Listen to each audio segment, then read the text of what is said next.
Hello વિદ્યાર્થી મિત્રો, આજે લેવાય ધોરણ 12 આંકડાશાસ્ત્રની પ્રિલિમિનરી પરીક્ષાનું પેપર સોલ્યુશન.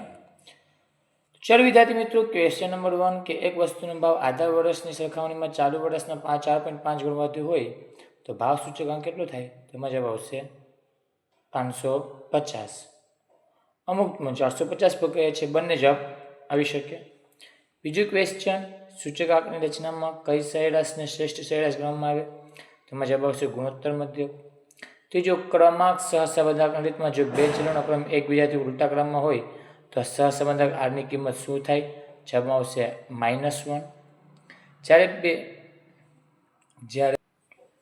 બે ચલની કિંમતમાં પ્રસાર વધુ હોય ત્યારે સહસંબંધક શોધવા કઈ રીતનો ઉપયોગ થાય છે? તો જવાબમાં આવશે ડી સ્પીયરમેનની રીત. એના પછીનું ક્વેશ્ચન, એક્સની વાય પરની નિયત સંબંધ રેખાના કિસ્સામાં અનુમાન ત્રુટિ શું થાય? જવાબ આવશે y - y કેપ.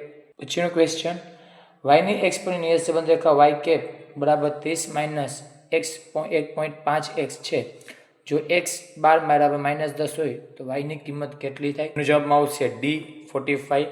ત્યાર પછી ક્વેશ્ચન નંબર 7મો, નવી ટેકનોલોજીના કારણે કોઈ પણ વસ્તુની માંગમાં થતો અસાધારણ ફેરફાર સામયિક શ્રેણીનો કયો ઘટક કહેવાય? જવાબ આવશે અનિયમિત ઘટક. 8મો ક્વેશ્ચન, સામયિક શ્રેણીનું નિરપેક્ષ ચલ જણાવો. તેમાં જવાબ આવશે સ્મોલ. 9મો ક્વેશ્ચનમાં 6 પાસાને 3 વખત ઉછાળવામાં આવે તો જવાબ આવશે 6 નો ઘન, કારણ કે 6 × 6 × 6 એટલે 6 નો ઘન. 10માની જવાબ આવશે સી પૂર્વ ઘટનાઓ. 11માની અંદર ડી વિદ્યાર્થીનું જન્મ વર્ષ. 12મામાં સફળતા અને નિષ્ફળતા બંનેને સરવાળો હંમેશા 1 થાય. 13મો ક્વેશ્ચનમાં જે મધ્યક 5 હોય તો હંમેશા યાદ રાખવાનું ધન વિષમમાં જ હોય. ત્યાર પછીનું 14મો ક્વેશ્ચન, જેમની અંદર 4/પાઈ સિગ્મા આવશે. સરેરાશ વિચલનની લગભગ કિંમત કીધી છે. 15માની અંદર 16 અને 24 જવાબ આવશે. 16માની અંદર શ્યોર નથી કહી શકતો, પણ આપણે કહી શકીએ કે 2.7183 એમની કિંમત આવી શકે.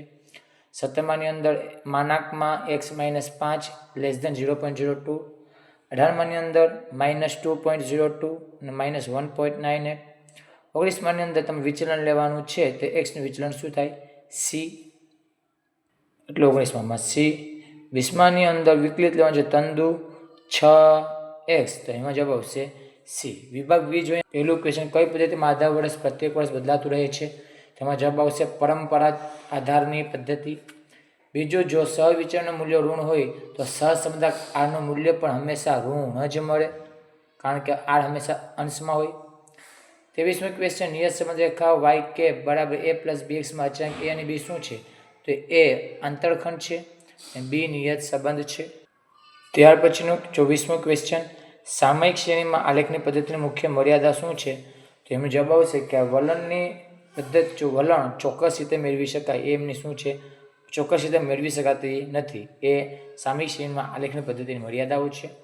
25મે a અને b પરસ્પર નિવારક ઘટનાઓની તેમજ તફાવત ઘટના a - b ની કોઈને આકૃતિ દોરો. તો આકૃતિ દોરવી પડે, એટલે થોડુંક તમે રીતના જોઈ લેજો. 26મો ક્વેશ્ચન, બર્નોલી પ્રયત્નોમાં સફળતા અને નિષ્ફળતાની સંભાવના વચ્ચેનો સંબંધ શું છે? તો હંમેશા સફળતા અને નિષ્ફળતા એનો સરવાળો શું થાય? 1 થાય. ત્યાર પછી 27માં, પ્રમાણીય વક્રનો આકાર કેવો હોય? તો હંમેશા ઘંટાકાર આકારનો હોય. એક્સ અક્ષને બંને છેડે કેવો હોય? એક્સ અક્ષને બંને છેડે અનંત સુધી લંબાયેલું હોય, અનંત સુધી લંબાયેલો હોય.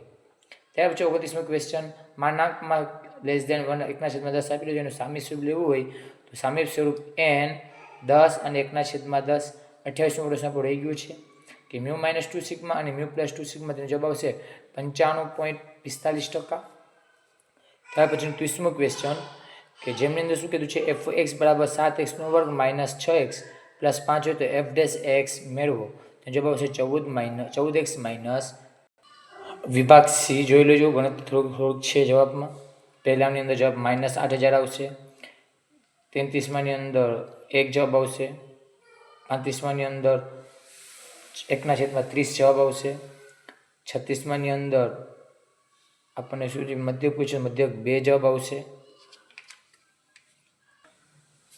આવી રીતના 37માની જવાબ આપેલું છે 2.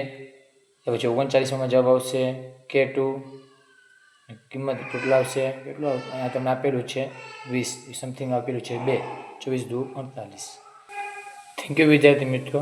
જો તમને અમારો વિડીયો સારું લાગ્યું હોય તો લાઈક કરજો અને આવા જ પેપરનું સોલ્યુશન માટે કરીને અમારી ચેનલને સબસ્ક્રાઈબ કરજો, જેથી આવનારી નવી વિડીયો તમારા સુધી પહોંચી શકે.